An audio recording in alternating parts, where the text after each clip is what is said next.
ধন্যবাদ সবাইকে।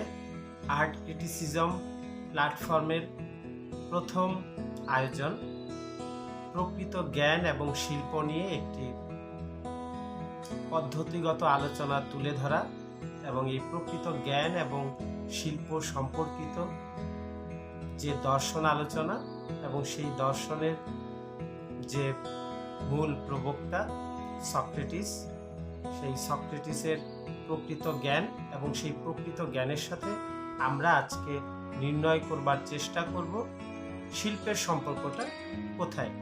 তো আমরা এখন আলোচনা শুরু করছি সক্রেটিসের যে কনসেপ্ট অ্যান্ড আর্ট এই বিষয়ের উপরে, এবং এই দর্শনটি সভ্যতার ইতিহাসে সৃষ্টি চিন্তার বিকাশের সাথে এত বেশি গুরুত্বপূর্ণ এবং এত গভীর একটি সম্পর্ক স্থাপন করে শিল্পীদের মানসিক এবং চিন্তার যে বিকাশ, সেই বিকাশের ক্ষেত্রে ব্যাপক ভূমিকা রেখেছে। সেই ভূমিকা কিভাবে, এই দর্শনের যে ভূমিকা, এই ভূমিকা শিল্পের উপর কিভাবে প্রভাব তৈরি করেছে, সেই পদ্ধতিগত বিষয় নিয়ে আজকে আমরা আলোচনা করব।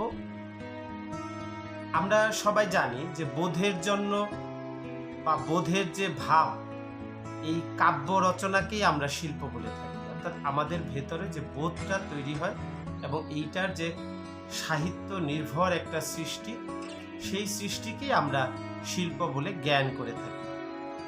কাব্য কিন্তু শুধু শব্দের ছন্দগতি নয়, এটা আমরা সবাই জানি। এখানে প্রত্যক্ষণ জ্ঞানের প্রতিফলন ঘটে থাকে। অর্থাৎ দৃশ্যমান জগতের যে পরিস্ফুটন, দৃশ্যমান জগতের রূপাবয়ব, এইটার যে নির্মিতি লাভ, এই নির্মিতি লাভ নির্ভর করে শিল্পের প্রকাশের উপর, শিল্পের সৃষ্টির উপর এবং শিল্পীর চিন্তার উপর। অর্থাৎ জীবন গতির মধ্য থেকে প্রাপ্ত সকল অভিজ্ঞতাই আমাদের মস্তিষ্কে বিভিন্ন ইমেজ বা এক একটা প্রতিচ্ছবি তৈরি করে দেয়।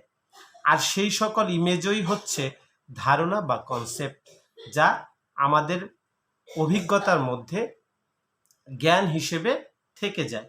এবং এই জ্ঞান থেকেই, অর্থাৎ এই কনসেপ্ট বা ধারণাগুলি হচ্ছে এক একজন শিল্পী দৃশ্যমান করে তোলেন তার শিল্প মাধ্যমের মধ্য দিয়ে, আর তখনই আমরা তাকে শিল্প বলে জানি। এখন দেখা যাক সক্রেটিস তাহলে কি বলেছেন। সক্রেটিস বলেছেন, জ্ঞান হলো এক ধরনের সার্বিক ধারণা বা কনসেপ্ট। সার্বিক ধারণা ব্যাপারটি একটু পরিষ্কার করা প্রয়োজন। এটি কোনো একক ধারণা বা রূপ নয়। ধারণাটি হতে হবে সমগ্রের, একটা ভূখণ্ডের বা নির্দিষ্ট কোনো জাতিগোষ্ঠী অথবা নির্দিষ্ট কোনো শ্রেণীর। অর্থাৎ নির্দিষ্ট বিষয় সম্পর্কিত কোনো গুণ বা গুণাবলী সম্পর্কে যদি একটি শ্রেণী বা ভূখণ্ডের সকল মানুষের মধ্যে জানা থাকে, অথবা সেই বিষয় সম্পর্কিত সকল তথ্য উপাত্ত যদি সকলের কাছে বিদ্যমান থাকে, তবে সেটাই সামগ্রিক জ্ঞান। এই জ্ঞানকেই সক্রেটিস সামগ্রিক জ্ঞান বলেছেন। সামগ্রিক জ্ঞান বলতে সক্রেটিস সমাজের ভেতরে, মানুষের ভেতরে, সৃষ্টি তত্ত্বের ভেতরে একটি একতাবদ্ধ, তার মধ্য দিয়ে যে সৌন্দর্য, সেই সৌন্দর্যকে তিনি প্রতিষ্ঠা করতে চেয়েছেন। তিনি একক সৌন্দর্যকে খারিজ করে দিয়েছেন। এ কথাটি আমরা সমালোচনার আকারে বলতেই পারি, তবে একটি সমাজকে সুশৃঙ্খলভাবে বিকশিত করার লক্ষ্যে এই তত্ত্বটি আসলে ব্যাপক ভূমিকা রাখে। যেমন আমরা ডাস্টবিনের চারপাশে অসংখ্য কাক দেখতে পাই। কাকের রং কালো, ঠোঁট একটু লম্বা বা কালো, অথবা আম গাছের পাতার রং সবুজ, আবার কোনো গাছের পাতার রং সবুজ, হালকা সবুজ, গাঢ় সবুজ। এই যে গাছের পাতার রঙের যে ভিন্নতা বা রঙের যে ধরন, রং সম্পর্কিত যে ধারণা, এই ধারণাগুলি আমরা পাই কোত্থেকে অর্জন করি? দেখার মধ্য দিয়ে। দৃশ্যমানতার মাধ্যমে যে জ্ঞান আমরা অর্জন করে থাকি, সেটাই প্রত্যক্ষণ, এবং এই প্রত্যক্ষণটা হতে হয় সর্বজন স্বীকৃত এবং সবাই যা জানেন, সবার কাছে যেটা সত্য সেটা আমার জ্ঞান, সেটা আমার কাছেও সত্য।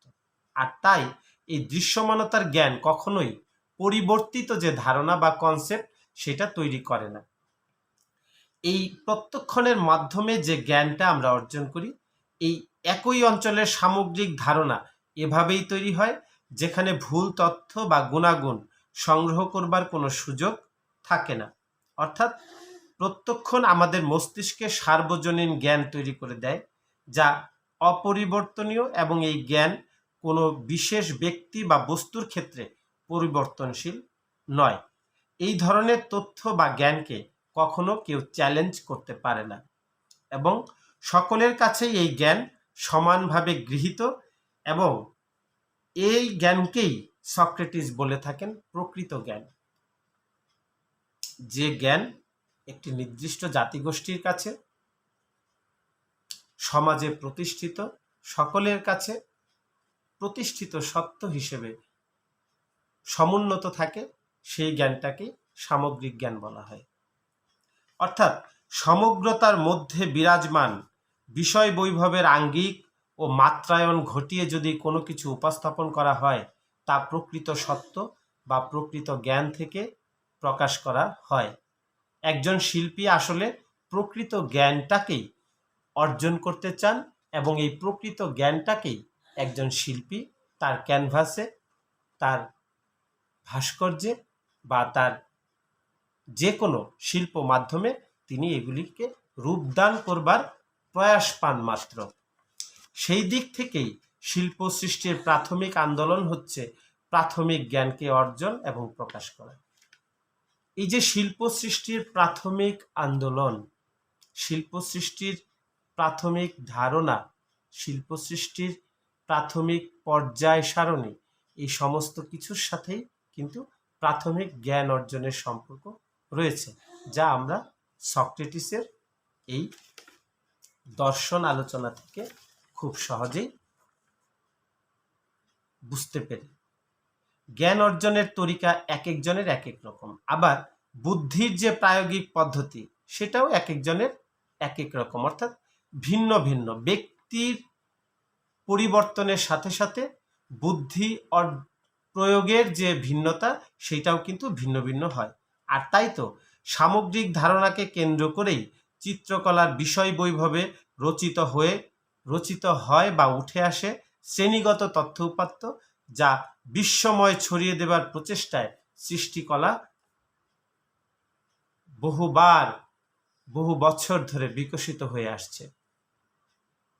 এই ক্ষেত্রে একটি ছবি নিয়ে আমরা এর প্রমাণস্বরূপ একটি আলোচনা করতে চাই। আমরা শিল্পী অবনীন্দ্রনাথ ঠাকুরের আঁকা একটি ছবি আমরা দেখেছি বা আমরা দেখে থাকি। ছবিটির নাম হচ্ছে কাজরি নৃত্য। কাজরি নৃত্য। এখন এই কাজরি নৃত্যটা কি? কাজরি নৃত্যটা হচ্ছে ভারতের উত্তরপ্রদেশের অর্থাৎ বিহারের লোকনৃত্য। এটা একটা লোকসঙ্গীত, এবং এই সঙ্গীতের সাথে এই নৃত্য পরিবেশন করা হয়। সাধারণত গ্রাম্য জীবনযাপনের নানান ঘটনা গল্পের মতো করে এই লোকনৃত্যে প্রচার করা হয়। সাধারণত এই নৃত্য দল বেঁধে পরিবেশন করা হয়। এই নৃত্য বেনারস, মির্জাপুর, এলাহাবাদ, ভোজপুর এর বিভিন্ন গ্রাম এবং শহরে এর চর্চা হয়ে থাকে, এখনো হয়। কাজরি সঙ্গীতের সাথে এই নৃত্য করা হয়। উস্তাদ বিসমিল্লাহ খান এবং একসময় ভোজপুরীর কাজরি সঙ্গীত গাইতেন। এই চিত্রকর্মটি আমরা 3টি নারী ফিগার দেখতে পাই এই চিত্রকর্মে, যারা সবাই নৃত্য পরিবেশন করতে ব্যস্ত। সকলেরই হাত, গলা, কান, খোপাতে অলংকার এবং একই সাদা রঙের শাড়ি পরিহিত। অস্ফুট ব্যাকগ্রাউন্ডে টেক্সচারের অনুনাদ নির্মাণ করেছেন শিল্পী অবনীন্দ্রনাথ ঠাকুর। এখন আমরা মূল বিষয়ে ফিরে আসি। এই চিত্রকর্মটি বিহারের কাজরি নৃত্য ও সঙ্গীতের সম্পর্কিত প্রকৃত জ্ঞানের দৃশ্যমান একটা রূপ। শিল্পী যা দেখেন, যে বাস্তব সত্যের জ্ঞান শিল্পী জ্ঞান চক্ষুর সীমানায় ধারণ করেন, সেই জ্ঞানটাই শিল্পী এঁকে থাকেন। এই চিত্রকর্মটি সত্যিকার অর্থেই নির্দিষ্ট অঞ্চলের মানুষের প্রকৃত তথ্য এবং তথ্যের নান্দনিক ভাষার প্রকাশ এই চিত্রকর্মের মধ্য দিয়ে করা হয়েছে, যেখানে রয়েছে সেই অঞ্চলের মানুষের সম্পর্কিত প্রকৃত সত্য বা সামগ্রিক জ্ঞান। অর্থাৎ সক্রেটিস সামগ্রিক জ্ঞানের কথা বলেছেন, সেই সামগ্রিক জ্ঞান বা প্রকৃত সত্যই আসলে শিল্পের ধারণাকে প্রকাশ করে থাকে। যে গুণ বা গুণাবলী কোনো শ্রেণী বা জাতির সকল সদস্যের মধ্যে আবশ্যিকভাবে বিদ্যমান থাকে, তবে সেই সকল গুণ বা গুণাবলীকেই যুক্তিবিদ্যায় জ্ঞাতার্থ বলা হয়, ইংরেজিতে যাকে বলে কন্নোটেশন। অর্থাৎ সক্রেটিসের মতে এই জ্ঞাতার্থ বা কন্নোটেশনই হচ্ছে কনসেপ্ট বা ধারণা বা জ্ঞান। এই সকল ধারণাকে যখন রূপাবয়ব দান করা হয় তখন সেটা শিল্প হয়ে ওঠে। অর্থাৎ কনসেপ্ট ইজ আর্ট। তাহলে প্রকৃত সত্য বা প্রকৃত জ্ঞান অর্জনের মধ্য দিয়ে চিন্তা চর্চা বা সভ্যতা বিকাশের যে পর্ব মানবজাতি শুরু করেছিল, সেই পর্বে সৃষ্টি চিন্তার প্রথম ধাপই হচ্ছে কনসেপ্ট ইজ আর্ট। অর্থাৎ প্রকৃত সত্যটা আমার জ্ঞান বা আমাদের জ্ঞান, এই জ্ঞানটাকেই শিল্পীরা লালন করেন, অর্জন করেন এবং পরবর্তীতে এই জ্ঞানটাকেই শিল্পীরা প্রকাশ করে থাকেন। সক্রেটিস এটাই প্রমাণ করতে চেয়েছেন, এই ফিলোসফিটাই শিল্পীদেরকে কালের পর কাল ধরে, যুগের পর যুগ ধরে শিল্পীদেরকে প্রভাবিত করে আসছে এবং শিল্পীরা আজও এই প্রকৃত জ্ঞান অর্জনের পথে, সামগ্রিক জ্ঞান অর্জনের পথে তাদের যে চিন্তা চর্চা সেটি অব্যাহত রেখেছেন। এবং এই কারণেই সক্রেটিসের এই কনসেপ্ট অ্যান্ড আর্ট এই থিওরিটি অত্যন্ত গুরুত্বপূর্ণ, যেটাকে আমরা বলি প্রকৃত জ্ঞান এবং শিল্প। সক্রেটিস একজন গ্রিক সফিস্ট দার্শনিক এবং তার দর্শন চর্চার সাথে সেই সময়ের শিল্পকলার যে তার দর্শনের যে প্রভাব, সেই ক্ষেত্রে একটি উদাহরণ আমি এখানে দিচ্ছি। একটি ভাস্কর্য খুবই বিখ্যাত গ্রিকদের, এবং এটি হেলেনিস্টিক পিরিয়ডের ভাস্কর্য এবং এটি খ্রিস্টপূর্ব 4 শতকের শেষের দিকে অর্থাৎ 306 খ্রিস্টপূর্বাব্দে সময়কালের এই ভাস্কর্যটি নির্মাণ করা হয়েছিল বলে ধারণা করা হয়। এই ভাস্কর্যটির প্রেক্ষাপটটা কি, হিস্ট্রিটা কি? Victory of Samothrace. একটি নৌযুদ্ধ হয়েছিল ইজিয়ান সাগরে এবং সামোথ্রেস দ্বীপের কাছে এই নৌযুদ্ধটি সংঘটিত হয়েছিল মিশরীয়দের সাথে এবং এই যুদ্ধে গ্রিকরা বিজয়ী হয়েছিল। এবং অনেকেই বলে থাকেন যে নৌযুদ্ধটি গ্রিক এবং সিরিয়ার তৃতীয় অ্যান্টিকোয়াসের মধ্যে হয়েছিল। আবার অনেকে বলে থাকেন ইজিয়ান সাগরের যে নৌযুদ্ধটি হয়েছিল এটি গ্রিকদের সাথে ইজিপশিয়ানদেরই হয়েছিল, অর্থাৎ মিশরীয়দের হয়েছিল। যুদ্ধ যাদের সাথেই হোক, যুদ্ধ একটি হয়েছিল এবং সেই যুদ্ধে গ্রিক জাতি বিজয়ী হয়েছিল। ফলে নৌযুদ্ধের যে বিজয় অর্জনের স্মৃতিচিহ্ন হিসেবেই এই ভাস্কর্যটি তারা নির্মাণ করেছিলেন খ্রিস্টপূর্ব 3য় শতাব্দীতে, যা 1863 সালে সেই দ্বীপে যাবার পর পরবর্তীতে এই ভাস্কর্যটি অনেকের চোখে পড়ে এবং এই ভাস্কর্যের সকল তথ্য পরবর্তীতে আমরা শিল্পকলার পাঠচর্চায় পেয়েছি। ভাস্কর্যটি দেখতে একেবারেই মনে হয় জাহাজের গলুইয়ের উপরে নির্মাণ করা এবং নিচ থেকে একদম কাত পর্যন্ত 8 ফিট, যেহেতু মুখের অর্থাৎ এই মুখাবয়বটুকু ভাস্কর্যে নেই, এটা ভঙ্গুর অবস্থায়, হয়তো এটা আর পাওয়া যায়নি। এটি মার্বেল পাথরে নির্মিত এবং এই ভাস্কর্যটিকে গ্রিকরা জয়দেবীর ভাস্কর্য বলে থাকে। সেই অনুযায়ী আমরাও জয়দেবী বলতে পারি ভাস্কর্যটিকে, অর্থাৎ ভিক্টরি অফ সামোথ্রেস। এই সামোথ্রেসের দ্বীপে যে বিজয়, সেই বিজয়ের চিহ্ন এই ভিক্টরি অফ সামোথ্রেস ভাস্কর্যটি। এই জয়দেবীকে যে তৈরি করা হয়েছে বা নির্মাণ করা হয়েছে, তার দেহ সৌষ্ঠব অত্যন্ত সুঠাম, অপরূপ সৌন্দর্যময় তার দেহাবয়ব। জয়ের উল্লাস প্রকাশের জন্য হাতের পরিবর্তে 2টি ডানা সংযুক্ত করা হয়েছে। আমরা ভাস্কর্যটির বিশদ বর্ণনার দিকে আর গেলাম না। আমরা মৌলিক যে আলোচনা, যে প্রকৃত সত্য বা জ্ঞানই হচ্ছে শিল্প, সেইটার সাথে এই ভাস্কর্যের যে নির্মাণের যে সম্পর্ক, সেইটাকে আমরা সম্পর্কিত করতে চাচ্ছি। তাহলে সামোথ্রেস দ্বীপের নৌযুদ্ধে গ্রিকদের যে বিজয়, সেই বিজয়টা তাদের ঐতিহাসিক বিজয়। সেই বিজয়টা তাদের জাতিগোষ্ঠীর জন্য, শ্রেণীর জন্য সর্বজন স্বীকৃত একটি প্রকৃত সত্য, এবং এটা একটি ঐতিহাসিক তথ্য। এই ঐতিহাসিক সত্যটাই, এবং এই সত্যকেই তারা সার্বজনীন রূপ প্রদান করবার জন্য, একটা সত্যের রূপ দর্শন নির্মাণ করবার জন্য তারা এই ভাস্কর্যটি তৈরি করেছেন। আপনারা একটি টেবিল দেখতে পাচ্ছেন,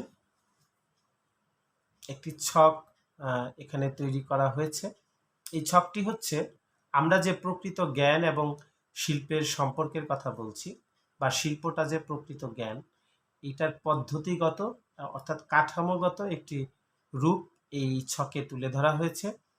সক্রেটিস যে পদ্ধতিতে এই প্রকৃত জ্ঞান এবং শিল্পের সম্পর্কটা দেখিয়েছেন বা চিন্তা করেছেন, সেই পদ্ধতিটাকে আমরা বলি আরোহী পদ্ধতি, ইন্ডাকশন সিস্টেম অফ নলেজ, অর্থাৎ জ্ঞান অর্জনের একটা আরোহী পদ্ধতি। এখন এই ইন্ডাকশন সিস্টেমটা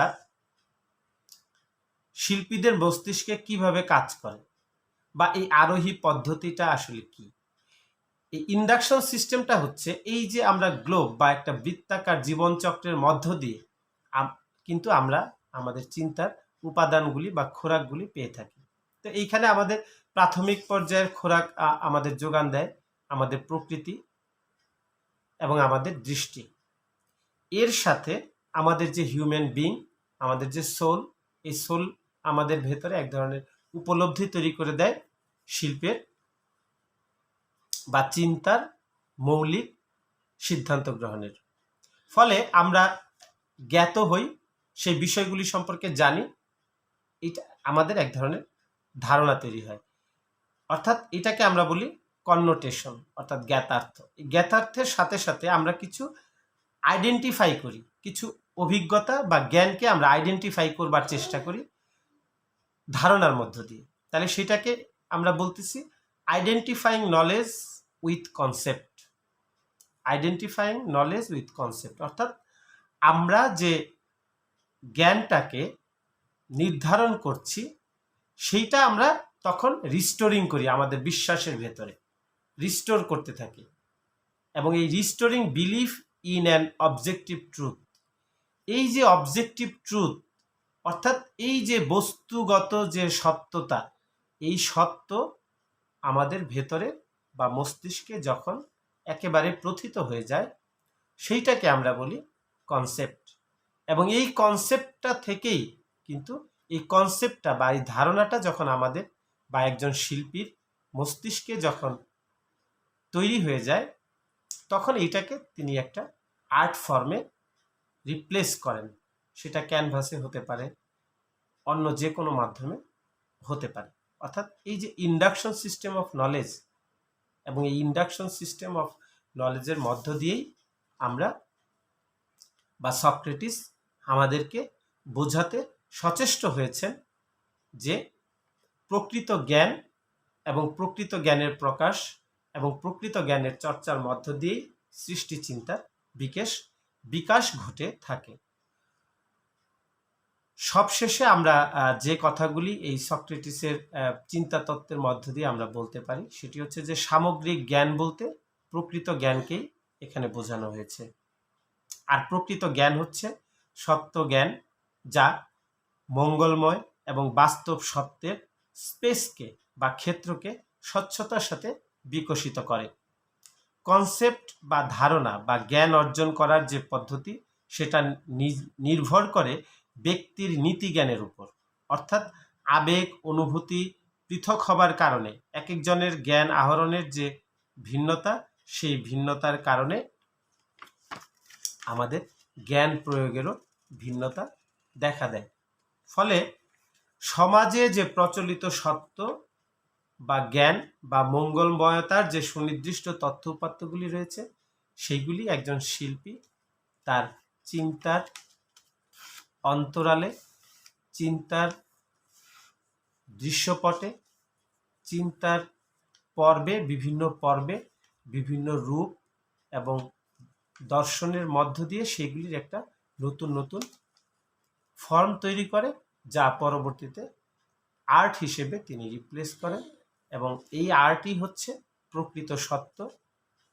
এবং আমরা এই প্রকৃত সত্যর সাথে আর্টের যে সম্পর্ক, তার সর্বশেষ একটি উদাহরণ দিয়ে শেষ করতে চাই।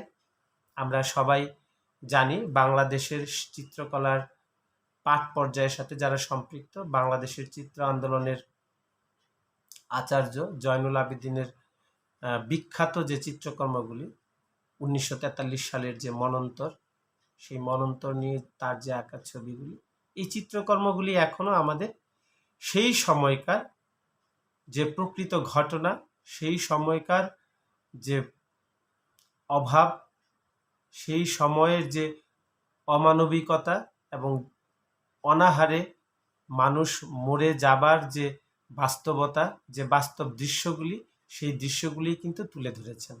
অর্থাৎ জয়নুল আবেদিনের আর্টকেও যদি আমরা এই সক্রেটিসের চিন্তা পদ্ধতির সাথে বা প্রকৃত জ্ঞানের সাথে তুলনা করতে চাই, তাইলে আমরা পরিষ্কারভাবে বলতে পারবো যে 1943 সালের এই বাংলাদেশের মানুষের,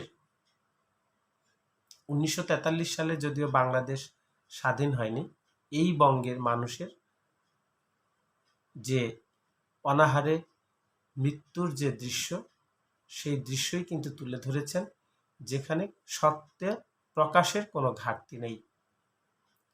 তো সুতরাং আমরা পরিষ্কারভাবে বলতে পারি যে শিল্প চর্চা হচ্ছে প্রকৃত সত্যকে জানা। প্রকৃত সত্যকে জানলেই আমাদের জ্ঞান অর্জন হবে, এবং এই জ্ঞান প্রকাশের একটি গুরুত্বপূর্ণ তরিকা হচ্ছে সৃষ্টিচিন্তা, এবং এই সৃষ্টিচিন্তার মধ্য দিয়েই শিল্পের জন্ম এবং শিল্পের বিকাশ।